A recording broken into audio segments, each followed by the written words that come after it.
Praise the Lord. அன்பானவர்களே, இயேசு கிறிஸ்துவ நாமத்துக்கு ஸ்தோத்திரம் உண்டாவதாக. இந்நாளுக்காக தேவனுக்கு நாம் நன்றி சொல்வோம்.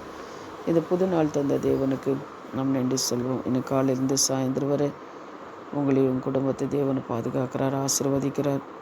இன்றைக்கு கூட வேதத்தில் ஒரு வசனத்தை எடுத்து நம்ம தியானிப்போம். ஆதியாகமம் 15:1 அவர் என்ன சொல்கிறாருன்னா, இந்த காரியங்களே நடந்த பின்பு கர்த்தருடைய வார்த்தையை ஆபிரகாமுக்கு தரிசனத்திலே உண்டாகி, அவர் ஆபிரகாமே, நீ பயப்படாதே, நான் உனக்கும் கேடகமும் உனக்கும் மகா பெரிய பலனுமாயிருக்கிறேன் என்றார். அன்பானவர்களே, ஆபிரகாம் பார்க்கும்போது நம்ம எல்லாருக்கும் தெரியும், தேவனுக்கு உண்மையான ஒரு மனிதன். ஆபிரகாம்னு தேவனை பார்த்து என்னோட சிநேகிதனன்னு கூட சொல்லியிருக்கிறார். ஆபிரகாம் தேவன் கீழ்ப்படிந்தவராக அவர் இருந்தார். தேவனுக்கு கீழ்ப்படிந்து அவர் ஆண்டவருக்கு கீழ்ப்படிந்து அவர் ஆண்டவர் சொல்லுக்கு கீழ்ப்படிந்ததுனால ஆபிரகாமோட எப்போ தேவன் இருந்தார். ஆபிரகாமுக்கு ஆண்டவர் மேல் அவ்வளோ ஒரு விசுவாசமாக இருந்தார். ஆபிரகாம் பார்க்கும்போது தன் ஒரே பேரான குமாரன் ஈசாக்கு பலி கொடுன்னு சொல்லும்போது கூட அவர் என்ன பண்ணல, ஆண்டவரே, ஏன் நீங்கள் கொடுத்த குமாரன் உனக்கு நான் பலி கொடுக்கணும்னு சொல்லி கேட்டதாக வசனம் இல்லை. ஆனால் சரி ஆண்டவர் அப்படின்னு சொல்லி அவர் என்ன பண்ணார், மலையில் கொண்டு போய் பலிபீட்டத்தை கட்டி ஈசாக்கனை கை காலை கட்டி அந்த பலிபீட்டத்து மேலே படுக்க வைத்து கை எடுக்கும்போது வானத்திலிருந்து ஒரு சத்தம் வருகிறது, ஆபிரகாமே, உன் மகன் மேலே கை போடாது அப்படின்னு சொல்லி. அதுபோல் அவ்வளோ ஒரு விசுவாசம் உள்ள ஒரு மனிதன் அப்படின்னு சொல்லி நம்மளுக்கு தெரியும். ஆனால் அதனால தான் தேவன் மேலே அவ்வளோ ஒரு விசுவாசம் ஆபிரகாம் வச்சுருந்தார். ஆபிரகாம் தேவனை சோதிக்கணும் அப்படின்னு சொல்லும்போது கூட ஆபிரகாம் இடம் கொடுக்கவே இல்லை.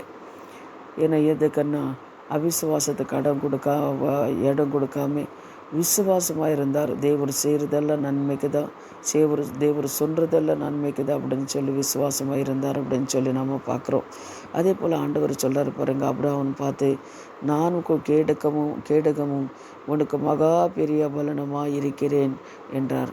அதனால் அன்பானவர்களே, நமக்கு தேவன் என்ன பண்ண கேடகமும் பலமாக இருக்கிறார் அப்படின்னு சொல்லி நம்ம பார்க்குறோம். அதே போல் நீங்கள் ஆதியாகமம் 21:17 பாருங்கள், அவனே பிள்ளையின் சத்தத்தையே கேட்டார். தேவதூதனை வானத்திலிருந்து ஆகாரியை கூப்பிட்டு, ஆகாரே, உனக்கு என்ன சம்பவித்தது? பயப்படாதே, பிள்ளை இருந்த இடத்திலே தேவன் அவனை சத்தத்தையே கேட்டார் அப்படின்னு சொல்லி நம்ம பார்க்குறோம். அதே போல் ஆகார் கூட வனாந்தரத்தில் போய் அவர் என்ன பண்ணுறாரு, ஐயோ, என் பிள்ளை சாகிறது நான் பார்க்க முடியாது அப்படின்னு சொல்லி ஆகார் ஜெபம் பண்ணும்போது கூட அவர் என்ன பண்ணார், அந்த வனாந்தரத்தில் நீரூட்டு உருவாக்கணும் அப்படின்னு சொல்லி நம்ம பார்க்குறோம். அன்பானவர்களே, தேவனுக்கு பயப்படுறவங்க, தேவனுக்கு கீழ்ப்படுறவங்களுக்கு தேவன் என்ன பண்ணுறாருன்னா, நீ பயப்படாதுன்னு தான் சொல்கிறார். அதே போல் தேவனுக்கு கீழ்ப்படுறவர்களாக நாம் இருக்கும்போது என்ன காரியங்கள் இருந்தாலும் சரி, அவர் என்ன பண்ணுறார், உன் காரியங்கள் வாய்க்க செய்கிற தேவனாக இருக்கிறார் அப்படின்னு சொல்லி நம்ம பார்க்குறோம். அதே போல் யாத்திராகமம் 14:13 பாருங்கள், அப்பொழுது மோசே ஜனங்களை நோக்கி, பயப்படாதிருங்கள், நீங்கள் நின்று கொண்டு இன்றைக்கும் கர்த்தரை உங்களுக்கும் செய்யும் இரட்சிப்பையை பாருங்கள். இன்றைக்கு நீங்களே காண்கின்ற எகிப்தியரை இனிமேல் இன்றைக்கும் காண மாட்டீர்கள் என்று சொல்லி மோசே சொல்கிறார். அன்பானவர்களே, பாருங்கள், அந்த பார்வோன் ராஜா துரத்து கொண்டு வரும்போது கூட அவர் மோசேக்கு என்ன சொல்கிறாருன்னா, இன்றைக்கி காணுகின்ற எகிப்தியரை நீர் இன்றைக்கி காண மாட்டீர்கள், நீங்கள் பயப்படாமல் இருங்கள் அப்படின்னு சொல்லி மோசே சொல்லுகிறார். அதுபோல் என்ன காரியங்கள் இருந்தாலும் பயப்படாமலோ கலங்காமலோ தேவன் பாதத்தில் நீங்கள் காத்திருக்கும் போது கர்த்தர் எப்பொழுது உங்களோட இருக்கிற தேவனாக இருக்கிறார். அப்பொழுது மோசே ஜனங்கள் அது 14:13 நீங்கள் வச்சு பார்த்தீங்கன்னு மோசே ஜனங்களை பார்த்து சொல்கிறார். அதை நீங்கள் பாருங்கள்.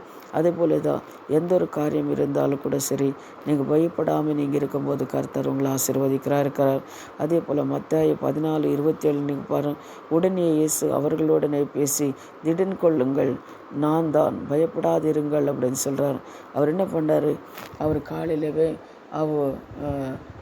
ஜாமத்தில் 4 மணிக்கு அவர் என்ன பண்ணார், கடல் மேலே நடந்து கொண்டு வரும்போது அந்த சிஷ்யர்களால் பார்த்து பயப்படுறார். அப்போ அவர் சொல்கிறார், பயப்படாதிருங்கள் நானே அப்படின்னு சொல்லி. அதுபோல் தான் உங்கள் வாழ்க்கையில் என்ன பயமான காரியங்கள் இருந்தாலும் சரி, ஆனால் நீங்கள் என்ன பண்ண, கர்த்தர் மேலே பாரத்தை போடுங்க, கலங்கி தவிக்காதீங்கன்னு சொன்ன வசனத்தைப்படி எதுக்கும் நீங்கள் பயப்படாமல் கலங்காமலே தேவன பாதத்தில் காத்திருந்து ஜெபிக்கும் போது உங்களுக்கு தேவன் விடுதலை கொடுக்குறவராக இருக்கிறார். அன்பானவர்களே, பயப்படாதிருங்க. அது என்ன காரியம் இருந்தாலும் சரி, தேவன பாதத்தை நீங்கள் ஒப்பு கொடுங்க. ஆனால் பயம் எதுக்காக வரும் அப்படின்னு ஒரு வியாதி இருக்கும்போதோ, ஒரு கடன் இருக்கும்போதோ, பிள்ளைங்கள் ஒளி தப்பி போகும்போதோ, ஏதாவது ஒரு காரியம் இருக்கும்போது தான் நம்மளுக்கு பயம் வரும். அந்த பயப்பட காரியங்கள் வரும்போது கர்த்தர் பாதத்தில் காத்திருந்து ஜெபிங்க. கர்த்தர் உங்களை ஆசீர்வதிக்கிறவராக இருக்கிறார். இப்போ நம்ம ஜெபிக்கலாம். எங்கள் அன்பாய் நேசிக்கிற பரலோக பிதாவே, சர்வ வல்லமுள்ள தேவனே, நாளுக்காக தேவனுக்கு நாங்கள் நன்றி செலுத்துகிறோம்.